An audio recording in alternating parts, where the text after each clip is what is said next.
Bismillahirrahmanirrahim. Assalamualaikum warahmatullahi wabarakatuh. Bersama Abi Azri untuk kita berkongsi tentang sains. InsyaAllah kita akan mengupas satu persatu topik sains pada sesi kali ini. Jom saksikan video-video ini.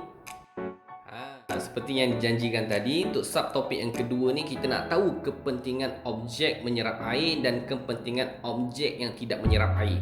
Sebab subtopik pertama tadi kita dah tahu dah. Objek ni serap air, objek ni tak serap air. Dan Nabi dah bagi tahu juga kedua-dua objek tersebut ada kepentingannya masing-masing. Baiklah, kita tengok satu persatu. Okey, kita lihat gambar rajah ni. Gambar rajah ni Abi ambil dalam buku teks kamu juga. Kenapa Abi ambil contoh dalam buku teks kamu? Supaya mudah untuk kamu rujuk dan kamu faham. Okey, budak tu tanya, nyatakan kepentingan objek menyerap air dalam setiap situasi ini. Okey, cuba kita tengok situasi yang pertama. Badan adik basah selepas mandi. Ayah mengelap adik dengan tuala. Okey, situasi ni ayah mengelap adik dengan tuala. Sekiranya tuala tersebut tidak menyerap air, badan adik akan basah, tak kering-kering. Mandi lap tak kering, mandi lap tak kering. Itu sebab bila kita mandi, adakah kita lap pakai plastik? Tak, kalau kita lap pakai plastik, air itu tidak kering. Itu sebab kita lap pakai tuala. Sebab tuala kain adalah salah satu objek yang menyerap air. Jadi bila dilap dengan tuala, badan adik kering lepas mandi. Kemudian tengok situasi yang kedua. Mengapakah berbola kapas digunakan untuk mengelap luka? Okey, kakak kecil tu dia lap luka kucing di kaki. Kenapa kapas tu digunakan untuk mengelap luka? Okay, bila berlaku luka ada darah tu cecair lah, macam air lah, lebih kurang macam tu cecair. Kamu bayangkan sekiranya cecair tersebut ataupun darah tersebut dilap dengan objek yang tidak menyerap air seperti plastik, seperti kaca yang tak menyerap air. Jadi darah tu akan berada dekat situ, akan bertakung di situ. Jadi kita perlukan bahan-bahan seperti kapas ataupun kain. Dan contohnya kita berbola kapas tu. Bola kapas tu digunakan untuk lap luka sebab nak keringkan luka tersebut daripada darah terus mengalir keluar. Okey. Dan situasi yang berikutnya, mak mengemop lantai. Mengemop lantai yang ada air. Konsepnya sama dengan yang pertama tadi. Yang pertama tadi, kalau kamu tengok contoh yang pertama ataupun situasi yang pertama, air tumpah tadi, air strawberry tumpah tadi, kita lap dengan kain sebab kain menyerap air. Sama juga dengan mop menyerap air, jadi boleh mengemop air yang tumpah dan menyerap air tersebut. Jadi permukaan lantai jadi kering. Kita lihat situasi di muka surat 77 sebelah tu. Berikan kepentingan objek lain yang boleh menyerap air dalam kehidupan kamu. Contohnya kat situ, bagaimanakah ibu mengeringkan jug tahu tempat kita buat air tu. Macam mana ibu keringkan jug lepas dah basuh, nak keringkan. Kalau tengok kat gambar tu, ibu gunakan kain yang kering. Kalau guna kain yang kering, boleh lap jug yang basah. Jadi jug yang basah tadi apabila dilap dengan kain menyerap air, makanya jug itu akan jadi kering.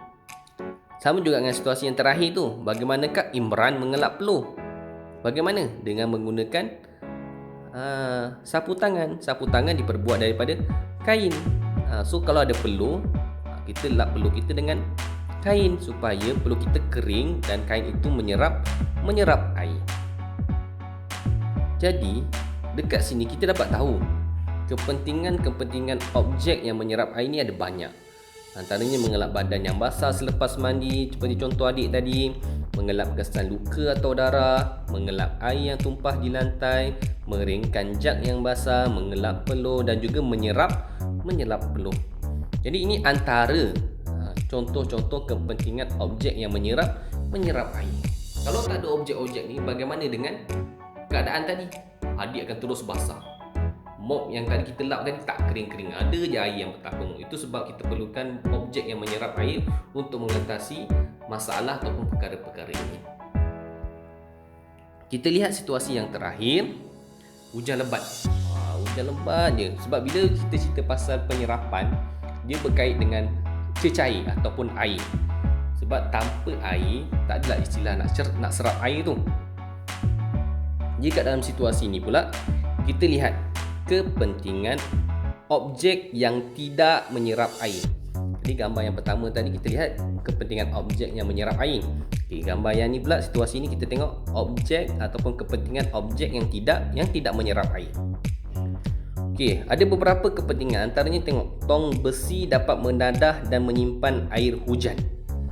Bila hujan lebat ni kat kampung lah, dululah, sekarang ni tak boleh nak tadah air sebab air hujan sekarang ni tercemar, ada asid dan sebagainya. Kalau nak tadah tu boleh, tapi sekarang untuk nak basuh-basuh kaki boleh lah. Kalau dulu, orang kampung dulu bila hujan dia tadah air, siap boleh buat mandi lagi. Itu dulu. Jadi tong besi ni dapat menadah dan menyimpan air hujan. Sebab apa? Sebab tong besi ni dia adalah objek yang tidak menyerap air. Bila dia tak menyerap air, air yang turun dalam dia tu akan bertakung, jadi dapatlah menyimpan air dengan banyak. Itu fungsi objek yang tidak menyerap air. Selain daripada tu, payung plastik dapat menghalang diri kita daripada terkena air hujan. Payung plastik sama juga dengan baju hujan. Baju hujan diperbuat daripada plastik, nylon dan sebagainya lah. Tapi fungsinya tetap sama, iaitu dia tak menyerap air. So bila hujan jatuh dekat atas payung tersebut, maka air tu tak terkena kepala kita lah. Kamu bayangkan kalau payung tersebut diperbuat daripada kain, air hujan turun, kain jadi basah. Bila basah, habislah kita. Itu sebab payung plastik menghalang diri kita daripada terkena air hujan, dan ia merupakan salah satu objek yang tidak menyerap air. Itu salah satu kepentingannya. Kasut getah yang warna kuning tu, kasut getah ni biasanya kalau kampung dulu nak pergi menoreh getah, pakai kasut getah ni. Atau kalau sekarang ni biasa nampak kalau kerja-kerja dekat site ataupun dekat tapak pembinaan. Ke tapak pembinaan. Okey. So kasut getah dapat mengelakkan kaki kita daripada basah kalau hujan, ataupun terpijak lumpur. Dapat mengelakkan kaki kita daripada basah sebab kasut getah ni diperbuat daripada bahan ataupun objek yang tidak menyerap air. So air tak masuk dalam kasut getah tu. So kaki kita kering. Dan contoh yang terakhir Abi ambil ialah cermin kaca pada kereta dapat mengelakkan kita daripada terkena air hujan. Betul lah. Itu kepentingan objek yang tidak menyerap air. Kamu bayangkan kalau kereta lah, kereta bumbung dia, bukan kereta cermin lah, bumbung kereta tersebut diperbuat daripada tisu ataupun kain, benda-benda yang menyerap air. So bila hujan je, tisu tadi jadi basah, kain tadi jadi basah. Jadi apa jadi dengan bumbung kereta kamu tadi? Jadi basah lah. So tak jadi bumbung lah maknanya.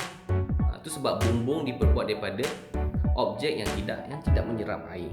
Jadi antara kepentingan objek yang tidak menyerap air ialah yang pertama dapat menadah dan menyimpan air, yang kedua menghalang diri daripada basah ketika hujan, iaitu payung tadi ataupun baju hujan, yang ketiga mengelakkan kaki daripada basah terkena air hujan ataupun terkena lumpur dan sebagainya, kaki terkering, dan yang keempat dapat mengelakkan daripada air masuk ke dalam kereta, cermin kita tadi atau bumbung kereta tadi. Jadi dekat sini Abi nak bagi tahu, nak highlightkan dekat kamu, objek yang menyerap air dan objek yang tidak menyerap air, kedua-duanya sama penting. Dalam kehidupan seharian kita, hari-hari kita akan terjumpa dengan dua-dua objek tersebut. Dan bila sebut saja penyerapan, dia akan berkait dengan air ataupun cecair. Sebab penyerapan, istilah dia menyerap. Maksud menyerap tu dia ambil air lah, dia serap air. So kalau tak ada melibatkan air, tak adalah istilah penyerapan tersebut. Jadi itu saja untuk topik penyerapan ni. Dua perkara penting yang kamu ketahui. Yang pertama, kamu kena pasti objek menyerap air dan tidak menyerap air. Dan subtopik yang kedua atau perkara yang kedua yang kamu kena tahu ialah kepentingan objek tersebut, iaitu objek yang menyerap air dan objek yang tidak menyerap air. Pada Abi, kedua-duanya sama penting. Jadi alhamdulillah, itu untuk sesi kali ini. Abi harapkan perkongsian ini amat bermanfaat untuk kamu, insya-Allah. Alhamdulillah, selesai sudah tajuk kita pada hari ini. Setiap subtopik telah kita bincangkan, telah kita huraikan bersama-sama. Jadi, Abi tinggalkan kamu dengan sedikit latihan kendiri untuk kamu selesaikan dengan sempurna. Seperti biasa, Abi ingatkan kamu supaya buat ulang kaji terlebih dahulu. Rujuk semula nota yang Abi beri, ataupun rujuk semula buku teks kamu ataupun rujuk semula video ini untuk pastikan kefahaman kamu tentang tajuk pada sesi kali ini. InsyaAllah selesai kamu buat ulang kaji, barulah kamu boleh jawab soalan latihan-latihan yang diberikan. Mudah-mudahan latihan ini menjadi pengukuhan untuk tajuk kita pada hari ini. Abi kira sekadar itu saja untuk sesi kali ini. Abi harapkan apa yang Abi kongsikan ini bermanfaat kepada kamu dan insyaAllah kamu akan menggunakannya sebaik mungkin. Itu sahaja daripada Abi. Wallahu a'lam. Terima kasih. Sekian wabillahi taufiq wa hidayah. Wassalamualaikum warahmatullahi wabarakatuh. Sampai jumpa.